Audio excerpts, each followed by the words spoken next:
Coming up on Ignition GT, Honda's slick new Civic debuts in SA, and it's every bit as good to drive as it is to look at. In typical Honda tradition, it's well-spec'd and brilliantly engineered. Audi launches a baby crossover with a character all of its own. According to Audi, the wide track, short overhangs and excellent weight distribution endow the Q2 with a go-kart feel. And we sample the VW Golf GTI Club Sport in its natural environment. I like what they did with the rims. It's not your standard GTI rims. You're watching Ignition GT. Hello and welcome to this week's show.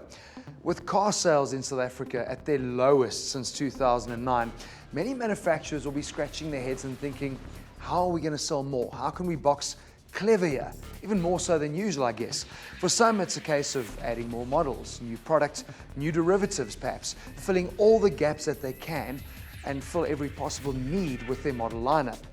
For others, though, it's about doing the opposite, paring back their models so they bring only what they know will sell. That's the route Honda is going, and that's nowhere more evident than with the introduction of the all-new 10th generation Civic sedan. In South Africa, the all-new Honda Civic sedan is more than just a new version of an old favourite. It's got massive shoes to fill because it'll be filling the void left by the Honda Accord, which has been discontinued. Now, as much as critics have sung the praises of the Accord as a great buy, cars in the D segment just don't sell here. You want more space? You buy an SUV. So I guess to some extent it makes sense that Honda is trying to kill two birds with one very attractive stone with the arrival of this new Civic sedan.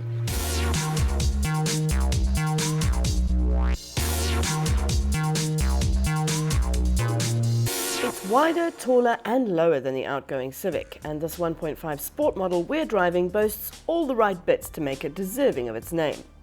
But the thing that makes it most deserving is this, the all-new 1.5-litre turbo. Yes, I know we saw the blower on the Civic Type R, but this is the first time we're finding it in a mainstream Honda, and I am super excited to get my hands on the 127 kilowatts and 220 newton meters it's packing. Honda is no stranger to sporty performance, and this new engine doesn't disappoint. It's got direct injection and an electric wastegate, an intercooler as well as a water-cooled exhaust manifold. It all combines to give you excellent throttle response and power on tap when you really want to give it some juice. Importantly though, it's not impacted by Honda's choice to go only with a CVT in the Civic sedan. Unlike a lot of CVTs that can drone on and make it unbearable to be in the car, this one is very smooth and relatively quiet. Steering is very responsive, possibly a little bit too much for my liking, but you're not going to feel hard done by if you want to drive this car in a sporty manner. In addition to the usual safety spec, Honda's added what it calls Agile Handling Assist. Basically, when you head into a bend at speed, it's going to anticipate you might need some help and apply the inside front brake for you. You're unlikely to feel it, but it's nice to know that it's there. If you're more of a placid driver, you'll be pleased to hear that the Civic sedan is very composed and supple on the road, despite being 25% more rigid than its predecessor. They've done quite a lot with the noise levels as well. It's very quiet inside, and overall a very pleasant car to drive and quite premium behind the wheel. And that's not just down to the quality of the ride. The interior is a massive improvement on the old model, just in terms of the look and feel of the materials.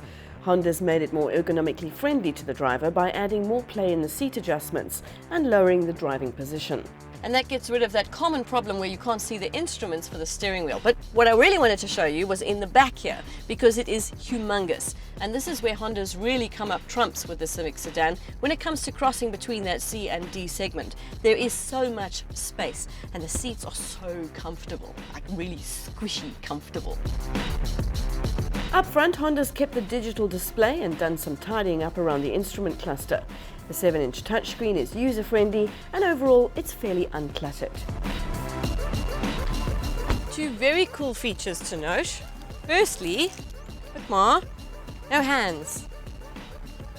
Car magically locks itself.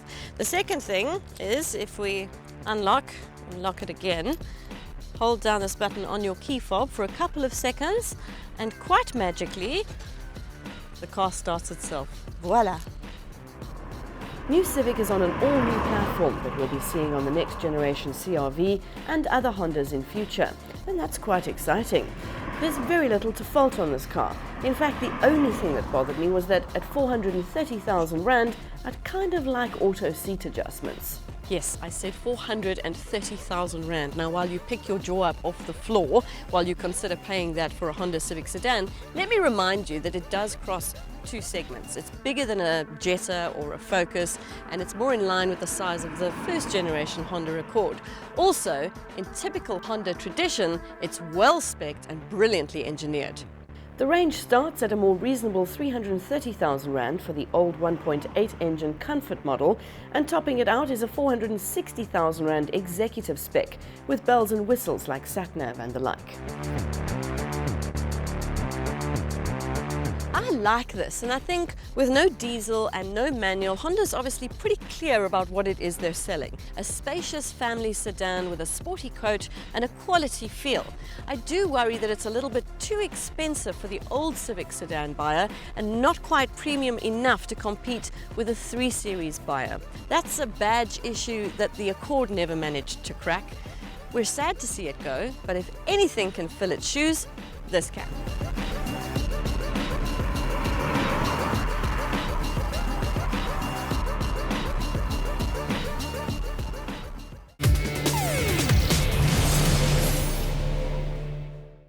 Can the bigger dimensions and generous equipment levels justify the Civic's heftier price tag? Our guests give us their thoughts after the break. No, it's a great and very sprightly, more than enough power, and an absolute pleasure to drive, very smooth. It may be small, but the Q2 has everything you would expect from an Audi. While few young, upwardly mobile buyers are likely to be excited by boot space, they will probably swoon over the amount of customization options offered by the Q2. And a host of small improvements turn the Golf GTI Club Sport into the ideal track weapon. Overall, it's a good everyday car, and I mean, you can take it on track and really lash it out there.